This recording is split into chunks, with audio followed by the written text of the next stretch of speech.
Hey guys, this is Alberto from A to Z Tactical Academy again, and this time we're going to talk about how to inspect a used semi-automatic gun if you're in the market for a bargain.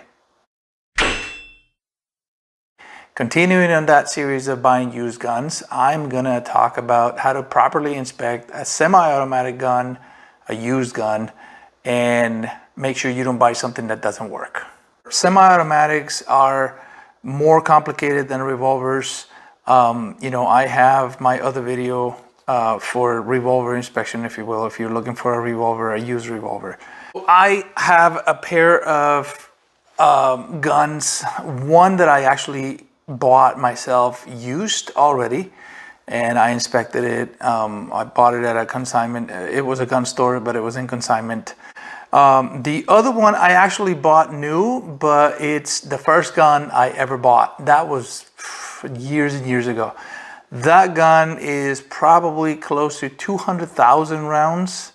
Now I don't use it anymore because it's gotten to the point where it definitely has signs that it's no longer a safe gun to use. When you go into a pawn shop or a gun store that has a consignment shelf, they won't let you take it to the range and shoot it prior to you buy it, right? Even if you buy in private party, it's very rare that the private party would meet you at a range and let you shoot it before you actually buy it. So you need to look for things in the gun that may or may not work without actually firing it. So I'll get the one that I bought used first and just kind of show you kind of what you need to look for when you're looking for a used gun. I have here a used H&K P30 LEM trigger. If the gun that you're looking for is one that you're not familiar with, I definitely would advise that you research it prior to attempting to inspect it, just to make sure that you know what functions does that gun have, and so that you can kind of go and look for that, right? The LEM trigger is weird. I actually like it a lot, but it is weird, so it will throw you off if you don't know how to use it. The other thing I would definitely research is how to feel strip the gun, right? You are going to have to look at the internals, and for that, you're gonna have to feel strip it. So if you're not familiar with how to take it apart, definitely research it. YouTube is a great resource for that. So here it goes, right? So first thing I'm gonna do is make sure this gun is unloaded. H&Ks have levers right by the trigger guard, right here. They don't have buttons. So you push this out, the magazine should pop out. In this case, the magazine is empty. You can kind of look for free dropping magazines, if you will. I wouldn't be too concerned with the dropping freely. I definitely would be looking for, does it click and lock easy when you push it in, right? Or does it require a lot of strength or slapping it? That might mean that the detent for the magazine is either bent or worn out. Set this aside, open the slide and leave the action open and do an inspection here. I am gonna show the camera that it is empty, so we got no magazine. You're gonna look through the entire hole right here. So anyway, this gun is unloaded and I can manipulate it safely. So in this particular gun, what I'm gonna look for, I'm gonna close the action. What I'm gonna look for is obviously the outer part, right? Does the gun show any signs of abuse? People may be trying to adjust the sights or take it apart with improper tools and procedures. They may scratch the finish when they're trying to pry parts off. So if somebody was trying to adjust it side to side without the right tool, if you will, you would see hammer marks, you would see pin marks, things like that. This one does have holster marks, which I'm not too concerned with. All the plastic parts is another thing you got to look for. One of the things that you should definitely be very, very careful about, especially with polymer guns, is inspect all the polymer parts. None of them should show hairline cracks or expansions, if you will. Some of these pins, like for example this rear pin that holds the grip and the hammer spring, if that hole seems like it's growing out, like it's getting like a funnel, if you will, That may be a sign that the plastic is under stress. You know, there may be an issue with that. So in this particular gun, the plastic looks fantastic. The polymer looks fantastic. It doesn't look like it's taken a whole lot of abuse, you know, from firing it or from misuse, if you will. If everything looks good and you've already checked it, let me do it again, make sure. Yep, still unloaded.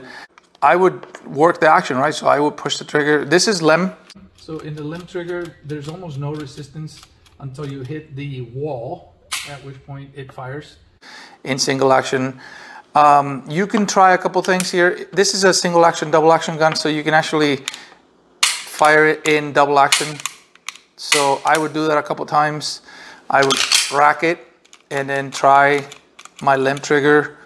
If it wasn't a LEM trigger, if it was just a single action, you obviously this hammer would stay back here, if you will, and then you just actuate the single action and then hold the trigger into the back position. Activate the slide by hand, because obviously there's no firing of ammunition, and the hammer should stay in the back. You're gonna look for the reset. There he goes, the trigger is reset, and then you fire it again. What you're looking for here in this resets is to make sure the trigger does reset and you don't end up with like a dead trigger. After you've checked the function of the actual trigger, one of the things you can do is put an empty magazine in and you activate the slide. It should lock to the rear. If it doesn't, it may be that the lever or the spring that causes the slide lock at the last round may be worn out, maybe broken, maybe bent, you know, something like that. But definitely, if you insert a empty magazine in there and then actuate the slide, it should lock without issues, right? I'm gonna field strip the gun. In this particular model, you have to push this pin this way. Slightly, just pull this out. And then the slide comes off. I'm gonna set the frame aside. What I want to inspect here is the recoil spring. So you just pop it out. Like I said, if you are not familiar with the particular gun you're looking for, watch some videos about that specific model, get yourself familiarized with the field stripping procedure. But you can inspect here the guide rod, the spring, it should be, you know, and then the locks over here where it locks into the barrel. So all of these, you know, obviously it has marks in there from wear and you know, of the action, but nothing looks broken, nothing looks bent. The guide rod is straight. Set this aside. I'm taking the barrel off. The barrel should not be swollen. So if you were to, you know, put it under, like let's say on a flat surface, you know, and roll it, if you will, there shouldn't be any swells on the barrel. That may be an indication that at some point in time a barrel had an obstruction and then it was fired. You know, maybe a squib load, maybe the wrong caliber was put into the gun. This barrel should be straight. You can also bring a flashlight or just look down the barrel. Looking inside the barrel, you should see no marks of pitting, if you will. So if somebody was using corrosive powders or corrosive primers, which are very common in older, much older military ammunition, the metal would be, you know, corroded, pitted, if you will. So inspect that. Then you can inspect the inside of the slide, right? So this particular gun has what is called a drop safety. Is this particular button right here. This is your firing pin block, if you will, right? So when you push it with your finger, it should bounce right back out without much effort. And so that would prevent the firing pin from actuating. With the firing pin block not actuated, this should not allow the firing pin from protruding out the face. So kind of give it a once over, just look that everything looks good internally, all the pins are there, there's no missing marks, if you will, right? Then you go into the frame. Like I said, these pistols are a lot more complicated. You're gonna look for, same thing, this is a polymer frame, so you're gonna look for marks of wear. You're gonna look for hairline cracks, springs that don't look you know, straight, if you will, if they're bent or things like that. This is the ejector. The ejector should be straightened in position, not bent, and then trigger parts, you know, things like that. You can actuate it without the slide on it. In this particular model, you can kind of test the lem function, if you will. This lever that moves up and down, I don't know if you can see it. This lever that moves up and down is the one that actuates the firing pin block. So when you pull the trigger, this lever pushes on the firing pin block and prepares the gun to get fired. Once you've done this inspection, I guess you can put it back together and decide whether the price is right, and put it back together, right? And decide whether you actually want to buy the thing or not. But that's kind of how you inspect a semi-automatic pistol. Let's see here. I gotta line up this notch with that, and then push this in, and we're good to go. After you put it back together, I would kind of do a function check again, just to make sure that everything went back the way it was. Put the empty magazine back in. It should lock to the rear. This is a good gun. I would totally buy it, right? I wish I did. Now I'm going to show you one that is not good. Also a polymer frame gun, and it has in excess of 200,000 rounds. So I no longer use it because there's definitely problems with it. So I'll show you what I mean. Same thing. I would do first a check to see if it's loaded or not. So drop the magazine. Here's the magazine. It is empty. And then lock the slide to the rear, right there. And then inspect to make sure that there's no rounds in there, right? Okay, so I'm gonna skip the field stripping part and all the things, because what I wanna show you is very evident on the outside of it. This is a Tanfoglio made in Italy, model after the CZ75B, if you will. It does have a manual decocker right here with a with a trigger disconnect. And it is single action, double action. That part functions well, so the rest of it is the same as in the other pistol. However, I'm gonna try to zoom in here and show you this part right here. So in the frame of this gun, these spring pins, if you will, have been forcing some of the polymer, and some of it already has hairline cracks. I hope you can see this.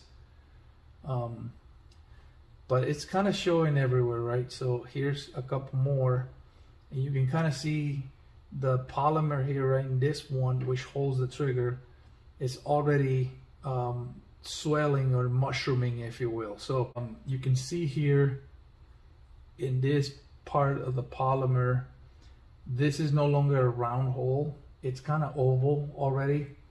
And then this is the other part, right? So this is the slide stop. It moves, it rattles. I can't show it in the camera, but it moves in my fingers. So this post is no longer firmly attached to this lever. The gun does function, does fire. I just don't trust it anymore, so I use it as a demonstration or as a teaching tool. This is what happens to polymer guns after like 200,000 rounds fire. So this gun has definitely had some work for many years. Well, hopefully this video helps you. Hopefully these tips keep you from buying something. You can find some real bargains in pawn shops, in estate sales, in gun stores, in the consignment bin. You know, people buy a gun, divorce, you name it, right? Family dies, somebody inherits a gun. They don't want anything to do with it. They just take it to the pawn shop. So if it's in good condition, like that HK, which is in immaculate condition, I bought that thing for half price. So I did not pay the typical $900 that an HK P30 costs. I paid like for something, almost 500 bucks. So yeah, you can save a lot of money if you know what to look for. Thanks for watching. Please like, subscribe, and comment. If you have other comments about how to inspect guns, please let me know. I wanted to do one on rifles, but YouTube is kind of funny right now about taking rifles apart because it is scary. maybe I'll do that in the future. Stay safe, keep training. Until next one.